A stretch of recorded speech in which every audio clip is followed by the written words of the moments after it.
Folks, do you remember this clip?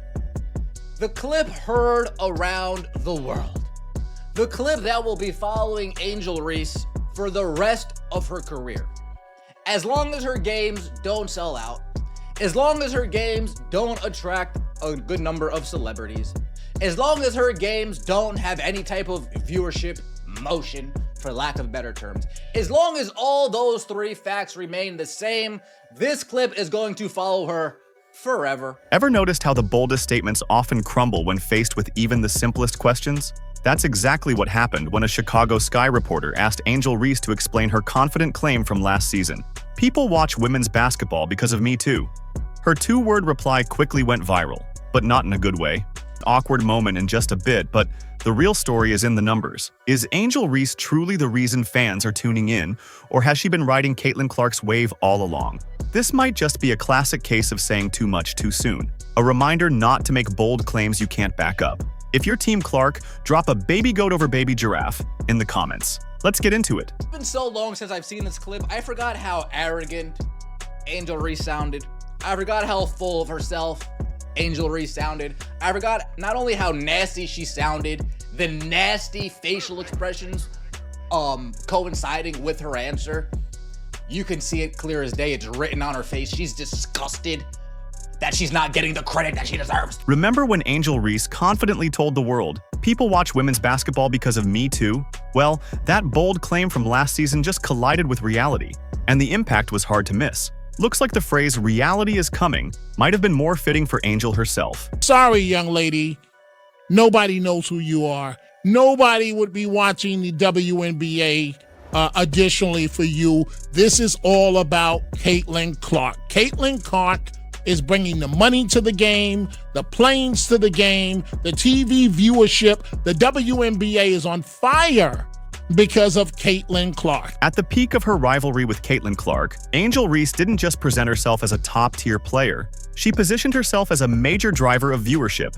After LSU's win over Iowa a couple of years back, Reese fully embraced the spotlight. She made it clear she believed she was just as responsible for the record-breaking numbers as Clark. The message she pushed was simple: women's basketball needed both of them equally. So Angel Reese was asked about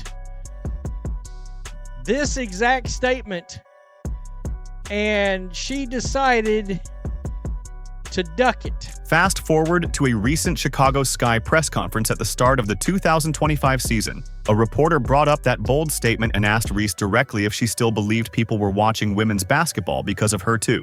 Last year, you made a powerful statement saying the reason people are watching women's basketball is not just because of one player, but because of you too. A year later, do you feel like you're Next getting question. Yeah, we'll move on. Thank you.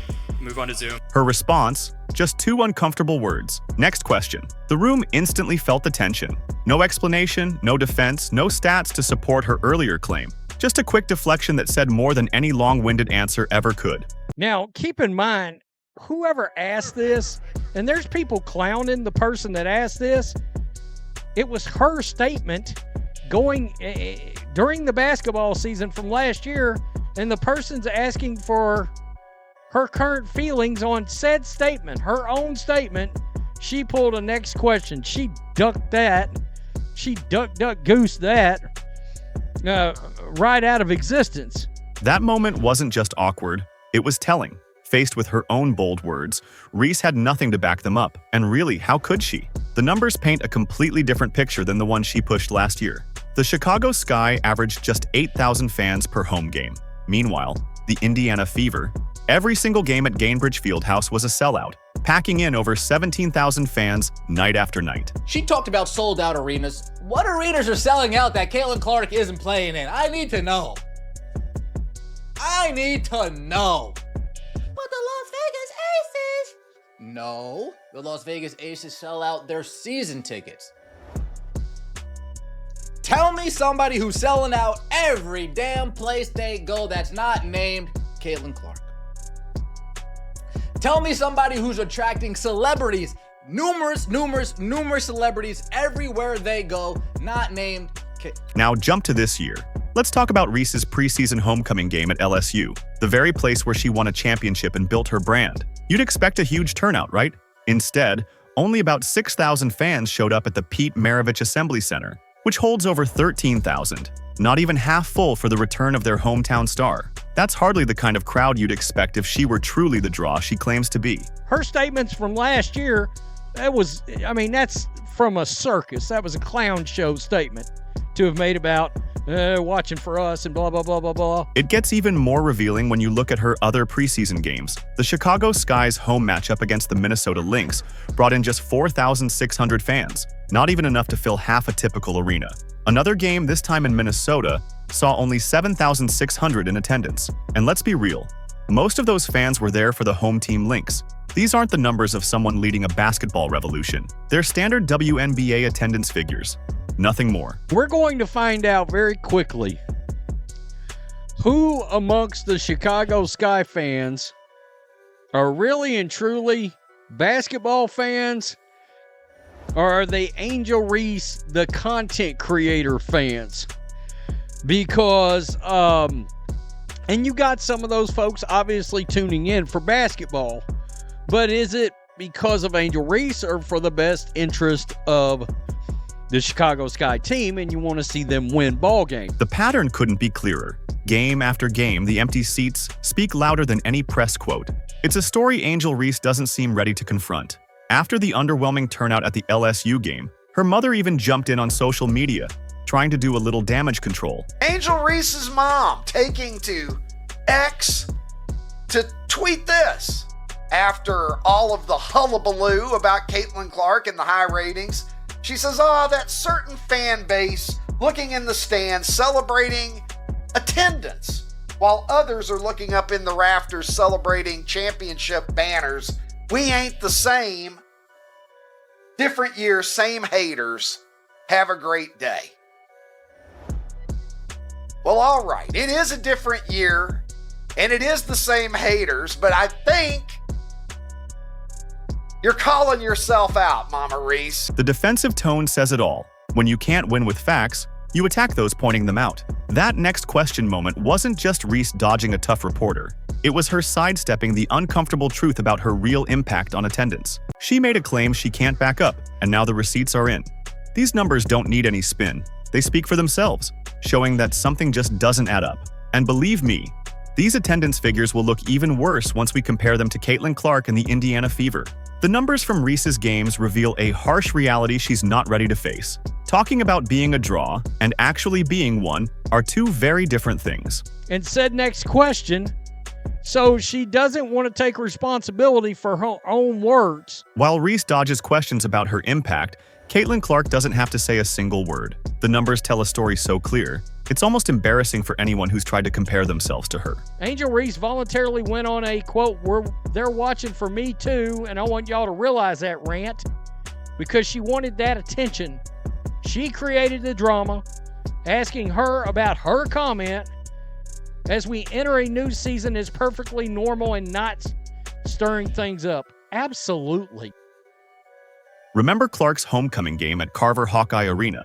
The entire 15,000-seat venue sold out in just 45 minutes, faster than it takes to watch a single quarter of basketball. People weren't just buying tickets, they were rushing to get them like their lives depended on it. And honestly, who could blame them? This wasn't just a game, it was a phenomenon. It's Caitlyn Clark Mania, and here we go again. 1.3 million people tuned in on Sunday afternoon to see Caitlyn Clark return to Iowa as a professional and start raining in three-pointers from ridiculous distances. Reese's camp might argue her fan base is just limited to Iowa and Indiana. But let's check the facts. In 2024, Clark's jersey became the second biggest seller in all of basketball, right behind the legendary Steph Curry.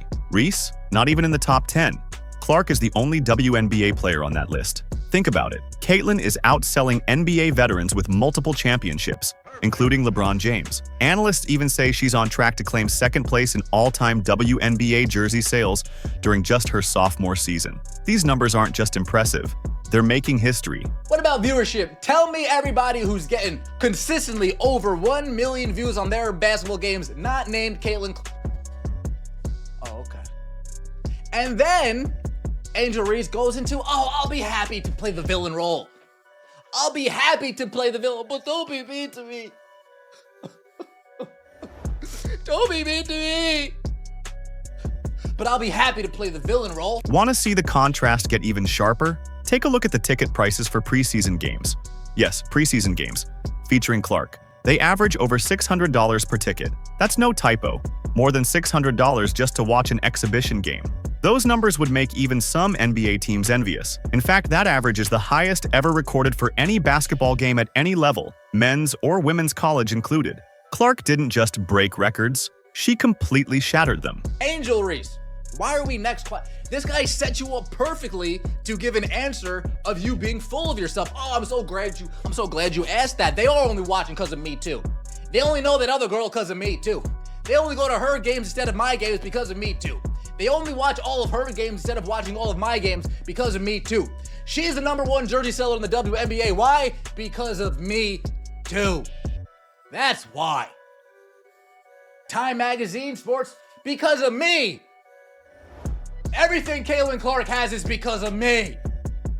Angel, you could have done that. The impact goes way beyond just filling arenas. Teams scheduled to face the Fever are actually moving their home games to bigger NBA venues just to handle the crowd sizes. That kind of demand has never happened for Reese or any other player in league history. And then there's the merchandise boom. The Indiana Fever launched their Now You Know campaign, focused on Clark, and sales are skyrocketing across every product category.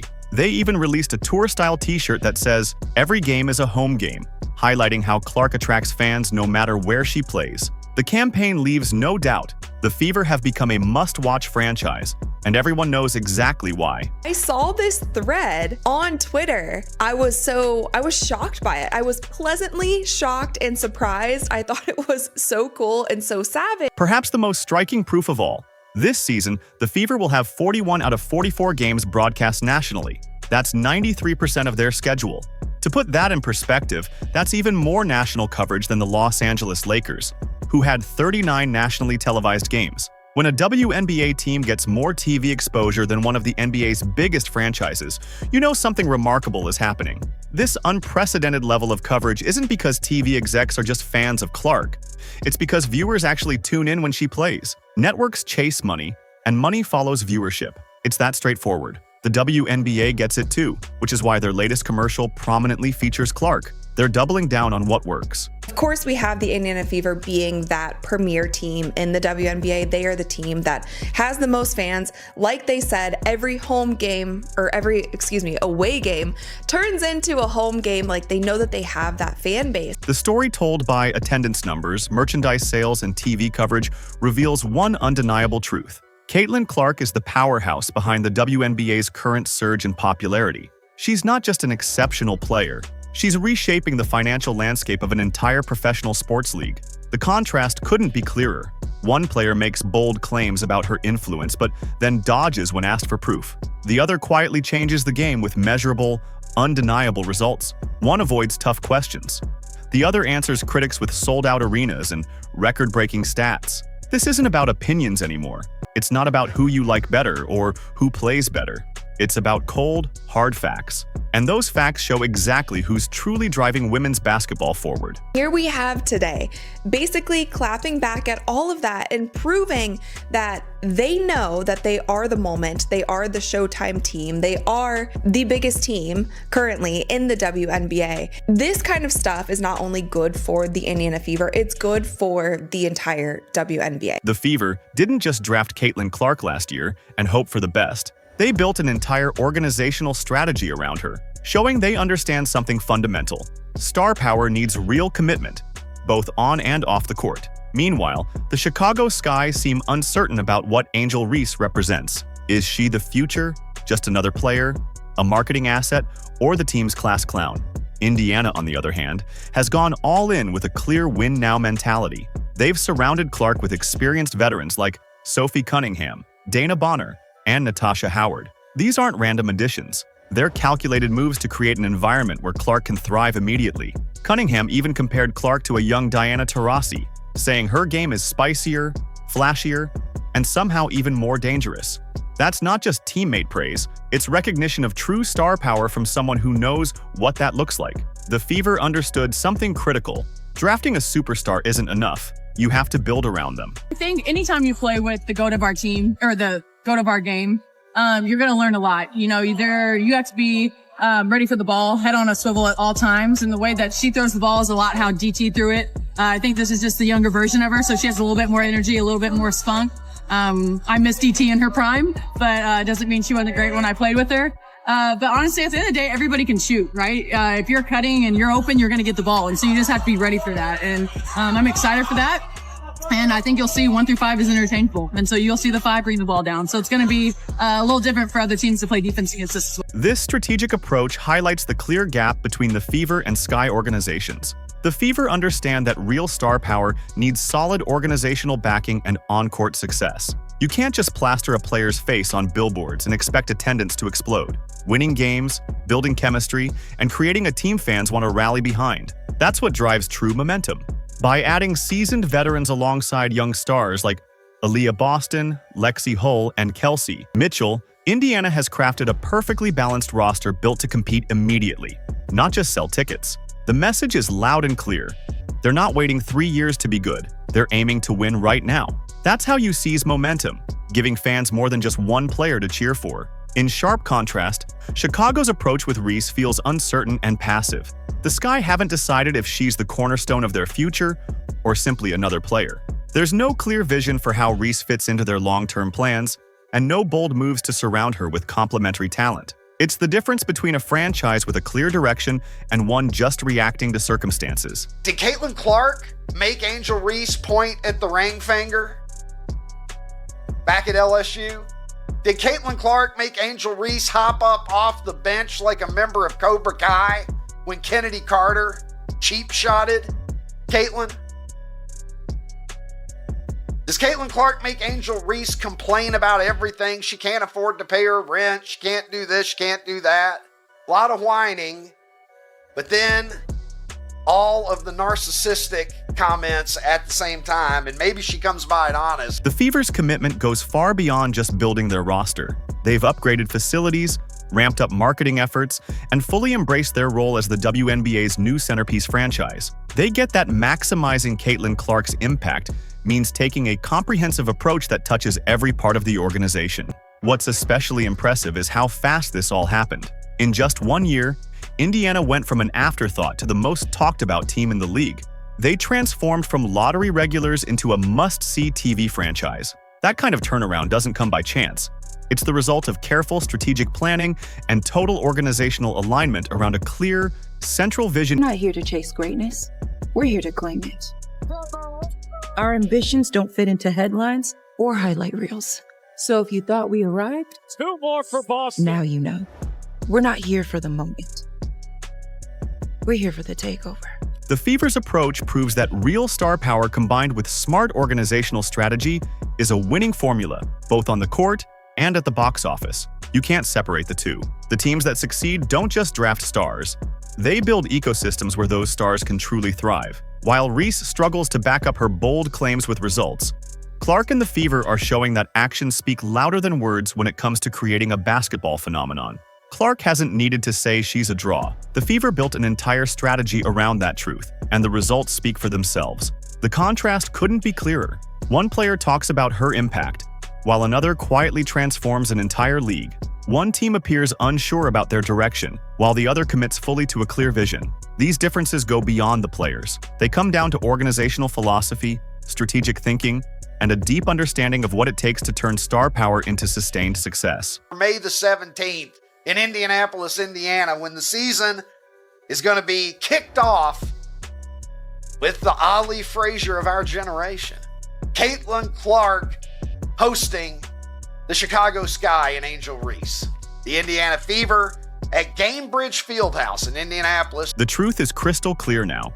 While Angel Reese dodges questions about her impact, Caitlyn Clark is literally transforming women's basketball backed by cold, hard numbers you can't argue with. Sold-out arenas, record-breaking jersey sales, and unprecedented TV coverage. The 2025 season will tell the full story. Clark and the Fever dominating national television in packed NBA arenas, while Reese faces the impossible challenge of backing up those bold claims with actual results. This reveals something important about sports and life. Some people talk about greatness, but others simply achieve it, quietly letting their impact speak for itself. If you're Team Clark, comment Baby Goat over Baby Giraffe down below. Like, subscribe, and turn on all notifications so you never miss out. Click the video on the screen, and we'll see you in the next one.